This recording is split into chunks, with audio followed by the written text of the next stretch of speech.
તો આજનું ટોપિક છે પેજ લેઆઉટ. ઓકે, વર્ડની અંદર જશો એટલે તમને લેઆઉટ લખેલું દેખાશે. ત્યાં લેઆઉટ પણ હોઈ શકે અથવા પેજ લેઆઉટ પણ હશે. ઓકે, તો લેઆઉટ યુઝ કેમ કરવાનું છે સમજીએ. એની પહેલાં એક બીજું ટૂલ છે ડિઝાઇન ટૂલ. ઓકે, તો લેઆઉટ અને ડિઝાઇન સાથે સાથે યુઝ કરવાના છે. અત્યાર સુધી આપણે શું કરતા હતા ઇન્સર્ટમાં કે સ્માર્ટ આર્ટ ટૂલ હતો, સ્માર્ટ આર્ટ ટૂલનો જ યુઝ કરતા હતા. એવું નહીં, હવે લેઆઉટ પણ યુઝ કરીશું અને સાથે ડિઝાઇનનો પણ યુઝ થશે. ઓકે, જોઈએ બંને ટૂલનો યુઝ શું છે. પહેલાં તો લેઆઉટ ટૂલનો યુઝ કેમ કરવાનો, પેજની સાઇઝમાં ચેન્જીસ કરવા હોય તો. જેમ કે અહીંયા આપણું સર્ટિફિકેટ જુઓ, આ જે પેજ છે એ વર્ટિકલ નથી, હોરિઝોન્ટલ છે, એટલે કે ઊભું પેજ નથી, આડું પેજ છે. ક્લિયર? બીજી લેંગ્વેજમાં એને કહીએ તો આ પોર્ટ્રેટ નથી, આ લેન્ડસ્કેપ છે. અને આપણું વર્ડમાં જે પેજ છે એ ઊભું છે કે આડું એ જોવું હોય તો અહીંયા માઇનસનું બટન છે. ઓકે, ક્લિક કરશો અથવા તો કંટ્રોલ દબાવીને રોલ કરો માઉસ પર તો એ ઝૂમ આઉટ થશે. જો તમે જોઈ શકો છો આ પેજ કેવું છે, ઊભું છે, એટલે કે પોર્ટ્રેટ મોડમાં છે. તો આમાં આપણે સર્ટિફિકેટ બનાવી શકીએ નહીં. એટલે પહેલાં તો આ લેઆઉટ ચેન્જ કરવાનું છે. તો એ લેઆઉટ ચેન્જ કરવા માટે જે ટૂલ યુઝ કરીશું એ છે પેજ લેઆઉટ અથવા તો લેઆઉટ. ક્લિયર? અને આ પછી શું કરવાનું છે, આપણે બોર્ડર આપવી છે, બોર્ડરને કલર કરવો છે, આ બધા ઓપ્શન્સ કરવા છે. તો એના માટે આપણે જે ટૂલ યુઝ કરીશું એ ટૂલ રહેશે ડિઝાઇન ટૂલ. ક્લિયર? સ્ટાર્ટ કરીએ છીએ. પહેલા તો આપણે પેજને સેટ કરીએ. સૌથી પહેલું આ પેજ છે. ઓકે, પેજ જે છે લેન્ડસ્કેપ મોડમાં છે. તો સૌથી પહેલા આપણે જઈશું લેઆઉટમાં. લેઆઉટમાં આવશે ઓરિએન્ટેશન ને એમાં તમને લેન્ડસ્કેપ જોવા મળશે. તો જેવું તમે લેન્ડસ્કેપ સિલેક્ટ કરશો એટલે એની ઇફેક્ટ પર ધ્યાન આપજો. પેજ જુઓ, ખબર પડી ગઈ? હવે પ્લસ કરીને થોડી સાઇઝ વધારી દો. ફિટ ટુ સ્ક્રીન, આનાથી વધારે ઝૂમ નહીં કરવાનું, પેજ આખું દેખાવું જોઈએ. જો તમે 100% કરી લેશો અહીંયાથી ઝૂમ, જે 50% છે, તો 100% કરીશ તો પેજ અડધું જ દેખાશે. પછી વારે ઘડીએ સ્ક્રોલ કરવું પડશે. જુઓ, જેમ કે મેં 100% કરી લીધું, આ 100% ઝૂમ છે, તો ખબર જ નહીં પડે કયું પેજ ક્યાં સ્ટાર્ટ થાય છે ને ક્યાં ક્લોઝ થાય છે, કારણ કે આખી વિન્ડો એને કવર કરી લીધી. એટલા માટે આપણે ઝૂમ એટલું જ રાખીશું જેટલું પેજ દેખાય. ક્લિયર? તો ખબર કેવી રીતના પડશે કે હું કેટલું માઇનસ કરું, તો એના માટે પણ એક ઓપ્શન છે. અગેન થર્ડ ટૂલ, અહીંયા વ્યૂ ટૂલ આપેલું છે કે તમારે પેજને જોવું કેવી રીતના છે, કેટલું ઝૂમ કરીને. તો વ્યૂમાં જતા રહો. વ્યૂમાં જશો એટલે અહીંયા ઘણા બધા ઓપ્શન્સ આવશે, જેમાં અહીંયા એક ઓપ્શન છે વન પેજ. વન પેજ ક્યાં જોવા મળશે? વ્યૂમાં ઝૂમની અંદર. આપણે ઝૂમ કરવું છે પેજ એટલે ઝૂમ ટૂલમાં ચેક કરવાનું. વ્યૂમાં ઝૂમની અંદર અહીંયા જુઓ વન પેજ છે, ત્યાં ક્લિક કરી દો. થઈ ગયું સેટ? આખું પેજ દેખાવા લાગ્યું? તો આ યાદ રાખો. ક્લિયર? 100% રાખવાનું નહીં, ને તો ખબર નહીં પડે પેજ કેટલું મોટું છે. One page. ક્લિયર? થઈ ગયું? તો આપણે શું શીખ્યા? લેઆઉટમાં સૌથી પહેલા લેન્ડસ્કેપ.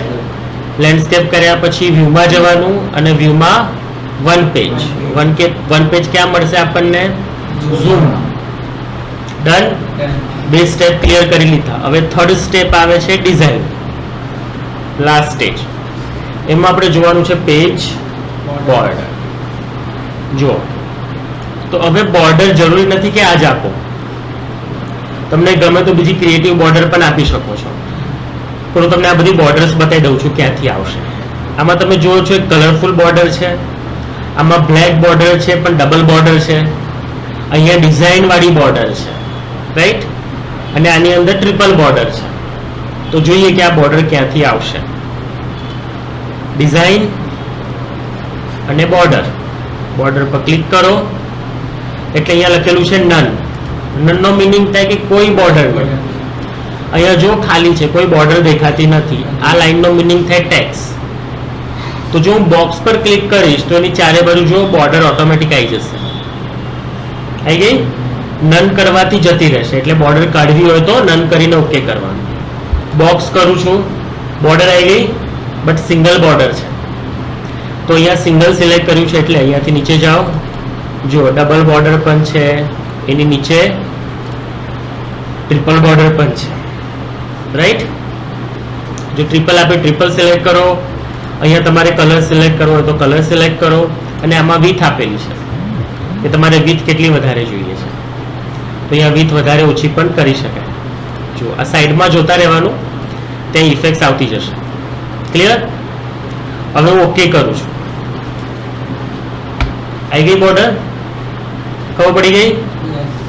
આ તો થઈ સિમ્પલ બોર્ડરની વાત. એના નીચે આર્ટનું ઓપ્શન પણ આપેલું છે. જો આર્ટ પર ક્લિક કરશો તો અહીંયા અલગ અલગ સ્ટાઇલની બોર્ડર આવશે.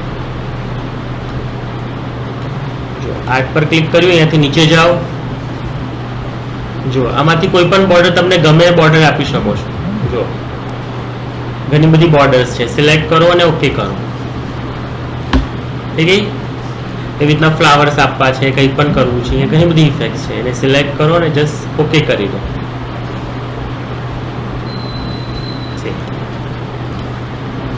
થઈ ગયું? નાના ફ્લાવર આવે છે, મોટા કરવા છે, અને પેજ બોર્ડરમાં જાઓ, અહીંયા વિથ આપ્યું છે, વધારી દો. થઈ ગઈ સાઈઝ મોટી? ઓકે. ખબર પડી? નથી જોઈતી બોર્ડર તો નન કરીને ઓકે કરી દો. ક્લિયર?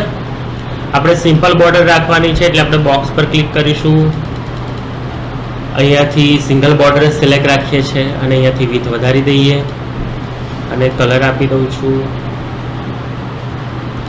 અને ઓકે. થઈ ગયું?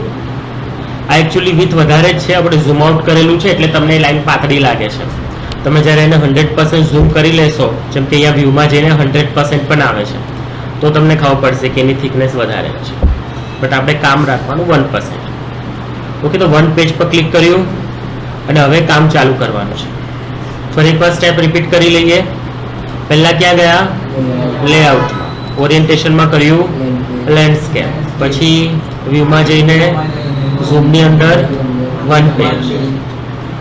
ક્લિયર? પછી લેઆઉટમાં આવ્યા, એમાં કામ પૂરું કરીને ડિઝાઇનમાં જઈને પેજ બોર્ડર અને બોક્સ, સ્ટાઇલ સિલેક્ટ કરીને કલર અને સાઇઝ. ડન? હવે તમને આવડે છે ઇન્સર્ટમાં શેપ ટૂલ, તો બસ એનો જ યુઝ કરવાનો છે તમારે. ઓકે, તો સૌથી પહેલા અહીંયા ઝૂમ કરી લો. જો શું લખેલું છે? Construction claim intensive training course. તો આ તમારે એક શેપમાં લખવાનું, આ તમારે બીજા શેપમાં લખવાનું અને નેક્સ્ટ શેપમાં લખવાનું. ફાવશે ને?